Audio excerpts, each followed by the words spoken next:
Steve Kerr, presented by Great Clips. In sports, success is about team effort, and the same is true for your hair. Great Clips, it's going to be great. Hey, Coach, how you doing tonight? I'm good, thanks. How are you guys? We're doing great. Obviously, everybody would love to know everything that you know about Steph Curry and sort of how you plan to go about attacking these next couple of games without him.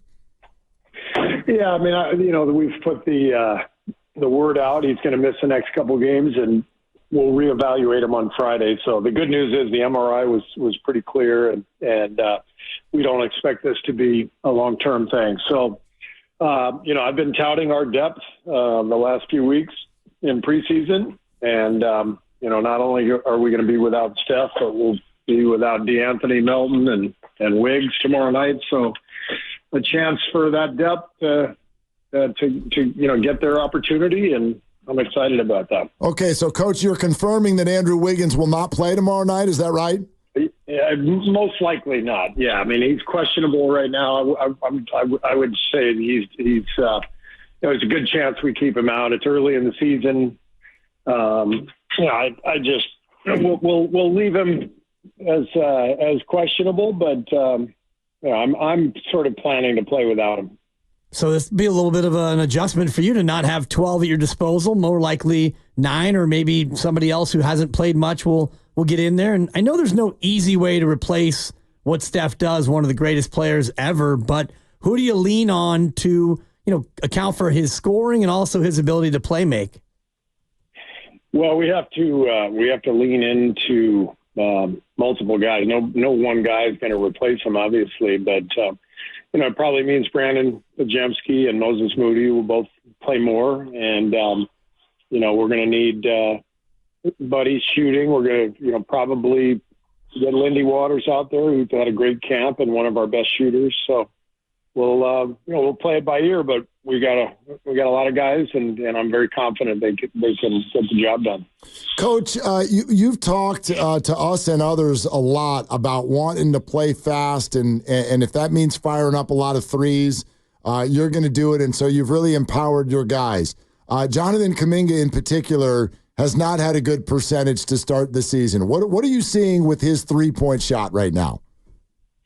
Not really a big deal. I mean, he's not a high volume three-point shooting guy anyway. So it's just 3 games, and I never worry about a couple of games, especially starting the season. But he's very likely to go out there and knock down a few tomorrow. He shot the ball really well in the preseason. He's put a lot of work in, and so I don't concern myself too much with that. You do want to play faster, and it has been great through 3 games, although last night looked like the turnover bug bit you a little bit. Is that just something you kind of have to live with when you're looking to play faster and you end up having 21 turnovers? No, there's no way we should have the turnovers that we did last night. They really didn't have anything to do with pace. It was more carelessness. Some of it is just execution-wise. We've put in some new things. We're not used to them yet. I think guys are still, trying to see the pictures, and we'll get better. I mean, it's literally only been a few weeks, and we'll get better with that. But we have to be very intentional about taking care of the ball, and we weren't last night. And the Clippers had a lot to do with that. They put a lot of pressure on us and did a great job. But it has to be something we're more in tune with this year, because we just can't expect to compete at the highest level if we give away 10, 12 possessions like we did last night.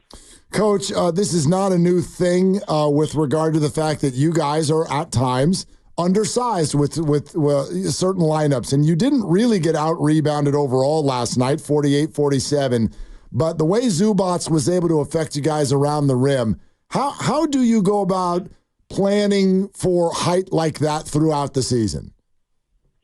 Yeah, I mean, every team is different that we're going to face, and so you have to look at their tendencies and how are we going to keep guys out of their comfort zones, and so we went into the Clipper game knowing that Zubac has played well against us. I think he's improved quite a bit. I think he's actually one of the toughest players for us to play all year because of that size and skill down in the paint. So we tried to keep him off of his spots, but they did a good job of getting him there, and he had a big night. And Kavon Looney, I thought, played really well coming off the bench. How much is his contribution critical when facing some of these really big, imposing centers in the West? Yeah, Loon's the best. I mean, that guy, the way he played last night, coming off the bench, always just embracing his role. Whatever it is from night to night, he just always comes through and prepares, and it's just beautiful to watch him. And I thought last night he was terrific. He was one of the reasons we had a chance down the stretch because of his play, and he helped bring us back. So Loon it's one of the reasons Loon is so important for us and has been a mainstay for us for the better part of a decade. Coach, good to hear the first performance from your dog here this season. That's good. How's the dog? Dog's doing great. We actually have two now, so you may be hearing quite a bit of them this year, but all good for the dogs in the Kerr house. Okay, hold on a sec now, Coach. We'll get back to the Warriors, but the last time we talked to you about your dog, I'm just going to be real with you. You did not sound like someone who wanted yet another one.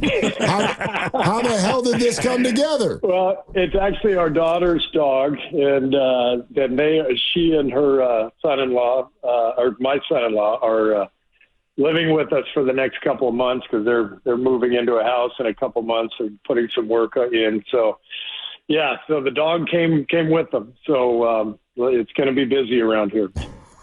Fantastic. Do the dogs get along? Oh, they get along great. Okay. Both retrievers, yeah, they just wrestle all day long. So it's good. They wear each other out. It's good to know that you're just like the rest of us, where you may have relevance and sway in one area of your life, and then in other areas, you just basically have to go along with the plan. I actually have very little sway in any area of my life. That's what I've found. Coaching, parenting, it doesn't matter. I'm just a bystander, really. Wait, so these rotations aren't yours, Steve? All right, I got a little sway maybe, but not that much. Thank goodness. I'm like, we're talking to the wrong guy about Moses Moody, for crying out loud. No. All right, Steve Kerr with us. Hey, Coach, just a broad question in that I think when the lights come on, there are always surprises in life. So of these first three games, how has it gone compared to what you thought it was going to look like? It's actually about what I thought it would look like, to be honest. I'm not surprised by anything. We have a lot of good defensive players this year. Our defense has been excellent. Even last night, we weren't perfect, but we definitely played well enough to win defensively. But our offense didn't measure up, and I think that's going to be the harder side of the ball for us to really execute under duress against the best defensive teams, which the Clippers are one of them. I think that's going to take a little more time just because we're doing some different things this year. We're trying to get more organized. We're trying to run more sets, to get that organization. We're playing more people. We're playing people in different spots. So that's going to take a little bit of time for sure. I know one of the challenges last year was Andrew Wiggins and Jonathan Kuminga together. Last night, Wiggins again was spectacular through a small sample of 3 games. Are you seeing them more successful when playing together in games? Yeah, we at the end of last year when we played with Draymond at the 5, JK and Wiggs were actually pretty good together. So the question this year is, can they be good together with Draymond at the 4? And we've been starting that way, Wiggs, JK, Draymond, Trace. And, just to be really honest, I mean, that is not a modern NBA starting lineup.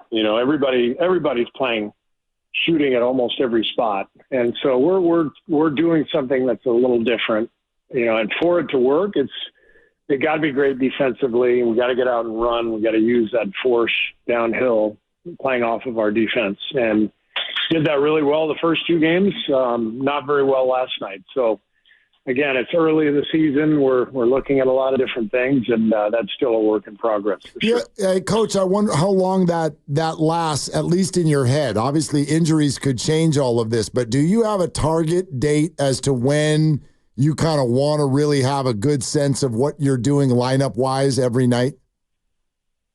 Well, we want that to happen as soon as possible, but I think in general you get to the quarter pole of the season and you usually have a good sense of what your team is going to look like. So I'm not going to say I'm going to stick with this for 20 games. I'm not going to say I'm going to make any changes at all. If it goes well, this could be our starting lineup for the year. But usually at around the 20 game mark, we'll have a good feel. Normally, you have Draymond Green in there for the conclusion of these tight games, yet last night with 8 minutes to go, he checked out and never checked back in. What was the reasoning behind that, and what did you see from the 5 you had on the floor to close the game out? Well, we do that pretty often where if a group has it going, we just stay with them. And I thought that group with Loon really did a great job. And so we just, we just went with it. And, that group gave us a chance. We were right there. We just, we got it to within one, but we couldn't close it. But, I wanted to ride them and reward them for the way they played. Coach, I want to ask you about Buddy Hield. And I know that his first 2 games were just so sparkling. The shot wasn't falling nearly as much last night. But you've talked a lot about what else Buddy brings to the table. And I'm wondering, with what you've said, why has this guy been such a journeyman? Like, why has he never kind of clicked and connected somewhere where they're hell-bent on him staying? Well, don't forget, he was drafted by Sacramento and signed a big contract there. And then I think he was part of the Halliburton trade, if I'm not mistaken. Yeah. So anytime you're part of a big trade involving all-stars, a lot of, there's going to be players who are moved in that case. And he did well in Indiana. The trade to Philly maybe didn't work as well as Philly had hoped, but I don't know. Everybody, this league is about finding the right combination, the right spots, and I think this is a really good spot for Buddy, and I'm excited about him. Yeah, even last night when he wasn't able to shoot it, the energy was great, and he still was able to contribute. Just wondering about Kyle Anderson last night. He got just the one about 4-minute stint, and that's all the time he got. Was that just a question of the combinations that you had, and he wasn't fitting in last night against the Clippers? Well, it just was the night where it didn't go his way. The first 4 minutes of the second quarter, we struggled with that lineup, and then in the second half we were kind of playing uphill. That's where playing 12 gets difficult. Where you're if you're struggling in the game and you can't control the game, then all of a sudden it becomes more difficult to play a lot of different lineups. You've got to find one and then stick with it. So I wouldn't read too much into that. Kyle's going to play a huge role for us. Coach Steve Kerr with us, as he always is every week. Willard and Dibs, 95.7 The Game. Coach, with no Steph and no Melton the next couple of nights, who's bringing the ball up? Well, that's one of the reasons we have Kyle. Kyle's a point forward. Draymond, BP, we got a lot of guys who can bring the ball up, get us into our offense. So it'll be a chance for a lot of them to really, get their opportunity and take on a little bit more responsibility, which is exciting. Big challenge coming with Zion and Brandon Ingram and the Pelicans and back-to-back games and back-to-back nights. What do those two players in particular pose as far as problems for your defense? Well, Zion is just incredible, getting downhill with that force and that athleticism. And so we know we've got to do a good job trying to stay in front of him and offering help so that he doesn't see a lot of driving lanes. And Brandon Ingram is just a really good all-around player. He gets to the spots. Sorry about my dog. You've explained it, Steve. We're good. Yeah, she's apparently a big Brandon Ingram fan. Okay, so, I'll keep that. But no, it's a really talented team, and they handled us last year pretty well. So we got a big challenge for sure. So, hey, Coach, I know last week we brought up the World Series, and you were kind enough to be like, let's not talk about my fandom. But what about this? Will you please take the audience into what happened when you were over on the bench the other night when that Freddie Freeman grand slam happened? What was that conversation that we saw? Well, we were up 30, and I hadn't seen a score or anything since halftime. I saw that it was 2-2 at halftime. When we were in the coach's locker room, and then I forgot about it. I went back out to coach and wasn't even thinking about it, and all of a sudden this fan right behind me just gasps and says, "Oh my God, he hit it out!" And of course now my ears are up. I'm like. So I just turned. I said, "Who did?" And he goes, "Freeman." I go, "Yes." All right. And then I got back to coaching again. I love it. And tomorrow there'll be a little bit of a conflict, game 4, and your game probably being about the 7th or 8th inning. So should we keep an eye on you maybe getting an early ejection to go back and watch that game? Right, early. Getting tossed early, and go sit in the video room with the guys. Pretend like I'm. Doing a little work back there. Am I giving you ideas now on how to proceed? Exactly. Steve Kerr with us. I imagine the answer would be maybe these turnovers, but if I just gave you kind of a broad window to say, like, through 3 games, what do you want to see your guys do better? How would you answer that? Offensive execution. Sorry, I got 2 dogs with the zoomies racing around the living room right now. It's amazing. Chaos. But, no, we've got to execute offensively. The turnovers last night were the main reason we didn't win that game. We just can't give away possessions, which means we've got to do a better job as coaches of preparing our guys to execute against really good defenses, and that's the focus right now.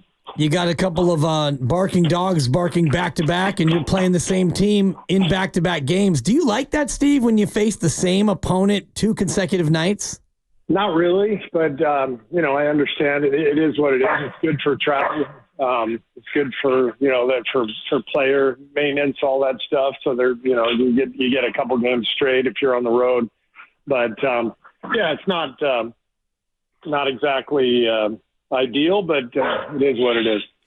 Coach, when we post the interview on our social media and whatnot, we always like to list all the people who appeared. So what are the dogs' names, please?